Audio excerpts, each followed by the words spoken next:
गणतंत्र दिवस मनाने का मुख्य उद्देश्य यह है कि 26 जनवरी 1950 को पूरे 2 साल 11 महीने और 18 दिन लगाकर बनाया गया संविधान लागू किया गया था और हमारे देश भारत को पूर्ण गणतंत्र घोषित किया गया। भारत के स्वतंत्र हो जाने के बाद संविधान सभा की घोषणा हुई और इसने अपना कार्य 9 दिसंबर 1946 से आरंभ कर दिया। संविधान सभा के सदस्य भारत के राज्यों की सभाओं के निर्वाचित सदस्यों के द्वारा चुने गए थे।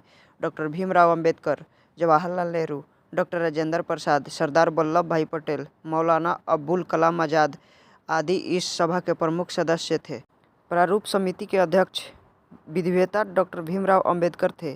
प्रारूप समिति ने और उसमें विशेष रूप से डॉक्टर अंबेडकर जी ने 2 वर्ष 11 माह 18 दिन में भारतीय संविधान का निर्माण किया और संविधान सभा के अध्यक्ष डॉक्टर राजेंद्र प्रसाद को 26 नवंबर 1949 को भारत का संविधान सुपुर्द किया।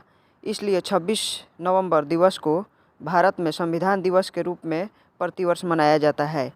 संविधान सभा ने संविधान निर्माण के समय कुल 114 दिन बैठक की। इसकी बैठकों में प्रेस और जनता को भाग लेने की स्वतंत्रता थी। अनेक सुधारों और बदलावों के बाद सभा के 284 सदस्यों ने 24 जनवरी 1950 को संविधान की 2 हस्तलिखित कॉपियों पर हस्ताक्षर किए। इसके 2 दिन बाद संविधान 26 जनवरी को यह देश भर में लागू हो गया।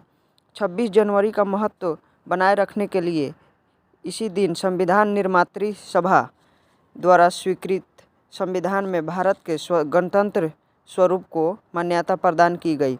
जैसा कि आप जानते हैं कि 15 अगस्त 1947 को अपना देश हजारों देशभक्तों के बलिदान के बाद अंग्रेज़ों की दास्ता से मुक्त हुआ। इसके बाद 26 जनवरी 1950 को अपने देश में भारतीय शासन और कानून व्यवस्था लागू हुई।